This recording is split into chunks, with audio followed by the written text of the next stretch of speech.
It's Saturday. Actually, it is Saturday. The holiday is throwing off my whole week. I know, me too. We had turkeys. We had the most amazing smoked turkeys ever. Separately. Because we're not related. We didn't celebrate Thanksgiving together. No. Huh. So anyways, it's Saturday. It's Saturday. Time to talk about adoption. You ready? That's what you're saying now? You know, you're done. You yelled at me so many times for saying it's catchphrase? Adoption Day. Like I got yelled at many times. You did the You kind of killed my vibe. It's Adoption Day, y'all. I can't do it. It's Adoption Day. I did it. You happy? A little bit. Okay, good. So what are we talking about? The last few weeks we've been talking about. Yeah, we hit on the search. What does it look like if you're gonna actually start searching for your birth parents? Should you not, and all this other stuff. Bottom line, it's up to you. Good luck. We have some resources for you. Was that a really candid way? Not like that was just very. Seemed a little jerky. Oh, we got some resources for you. All about tone. Yeah. It's all about tone. And then last week, we met up with Tammy Cromer from Clara's Hope. If you have not checked them out, go to this URL right here, down here, right there. Go there. Check them out. They have a bunch of resources as well on adoption, on foster. A lot of it is geared towards the parents. And so if you're a parent out there watching, make sure you guys go check them out. They got a lot of stuff going on. So last week, we hit on what it means to raise a well-adjusted adult. We're going to change things up just very slightly. And we're going to talk about what it means to be an actual well-adjusted adult.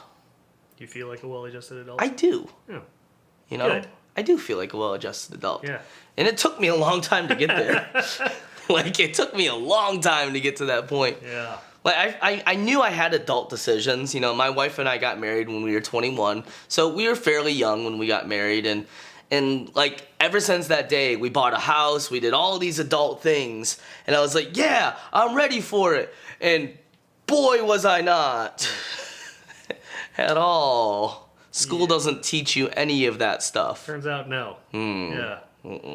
I mean, you're always throwing around the phrase well-adjusted adult. It's true.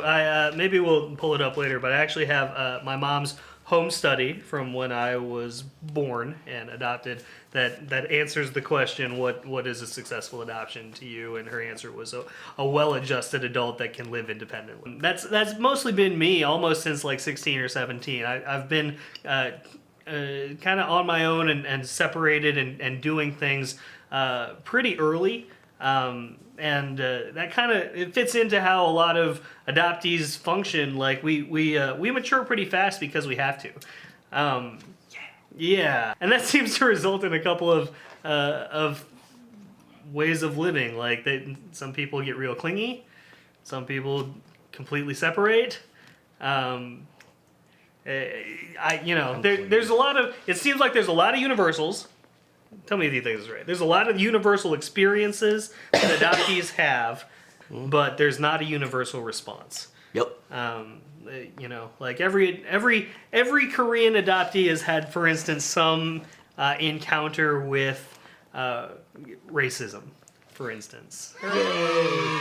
But our we just yay racism. Yeah. Their encounters with racism. We're horrible people. I don't think, we don't all respond in the same way, right? No. To any of those things. Like your life and upbringing, we have a lot of similarities, but you've responded very differently. Oh yeah. No, like honestly, ever since I was young, I just kind of laughed it off. Not in a like if I don't laugh about it, I'm going to cry about it type of way, but it was always just kind of funny to me. I've been called every single name, in the book. My favorite scenario though was we were heading down south and like we're moving to Arizona and we're trucking along and we stopped at a KFC because, we're hungry. And as soon as we walked out of the KFC, like there were like these 4 probably 90-year-old people just standing around their cars. And first of all, that was funny to me in itself because I was like, where am I? Just standing around. Yeah. And so, but as soon as I walked out there, they just instantly did this. They're like talking, and they're just like staring at me. And like as I walk by, I'm just like, hi! And then I just went to my car. It was great. We were down south in Kentucky, I think, and we had stopped at a Shoney's, which is, I guess, just Denny's. But It's Denny's. It's Denny's, right? It's the same we thing. stopped at the Shoney's, and they seated us. It was just me and my wife. It was before we had kids. And we're sitting at one of those, like, little mini booths, you know? Yeah. It's only got enough side on each space, or enough space on each side for one person. Yep. And it was the booth, and then, like, the glass partition sneeze guard thing, and then another booth, right, on that side. And we're eating dinner, and I look over, and there's a little girl, probably, like, maybe 7 or 8 years old, just, like, smacked up against the glass.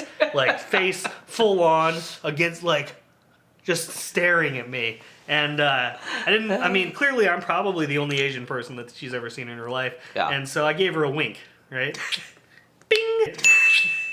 And There you go. and the first, then she like turns away really fast, and I just hear over the wall because I'm still eating my dinner. You know, she's just like, "He wanked at me." So that happened. The first time I heard most of the racial slurs in like middle school and high school, I didn't know what they were. Did you agree with them or something? I like Just yeah, good, yeah. What is that? I honestly though, it's all about how you choose to perceive things. It's about how you choose to react to stuff. And you know, obviously you do kind of have a right to get angry. Let's throw this out in the open. You do have a right to be upset during those times. Sure. You can be upset and angry, and if you choose to act on it, that's one thing. You know, but if you choose to not act on it and just kind of blow past it, listen, people are gonna be stupid. Regardless of where you're at, people are gonna be stupid. I think that leads us into where we're talking about being adults, and we've actually thought about all of this stuff. Like one of the predominant themes with all of our conversations about adoption and about raising kids and all that kind of stuff over the last few months is this idea of intention. Mm-hmm. Like we think through our responses to what racism is going to look like in our lives, or when my kid brings this to my attention, what am I going to say? Like that's a reality of my life that I'm going to have to think about, and I have thought about when the first time my kids who look Asian, right, come home and say, you know, such and such referred to me as this, what does that mean? Like I have to have a response for that, and I have to intentionally have thought it through. And the same thing is true as us as adults, and we've actually defined what it means to be an adult, to be an adopted adult or whatever, but I think it applies. It's universal. Just adult. You know, we would apply this to any adult. We would define that as identity, decision, and ownership. Because when you know who you are and you're comfortable with that and you've accepted that and you've reconciled whatever you need to reconcile, you know your identity, it's really hard to have stuff get to you. I describe myself as an adult, adopted Asian. Hey, me too. You know, and that's part of my identity.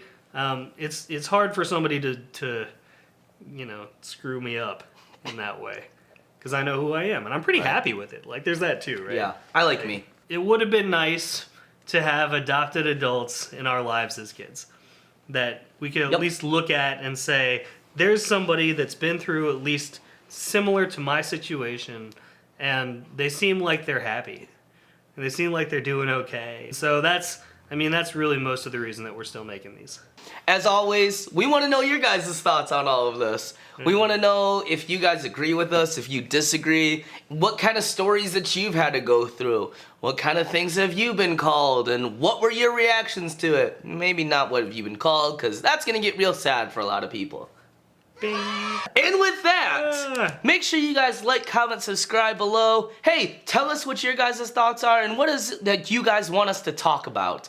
If you have a topic that is on your mind, shoot us a message. Go to our Facebook page, our Instagram, send us a message there. We would love to be able to hook up with you guys and continue this conversation. We'll see you next week.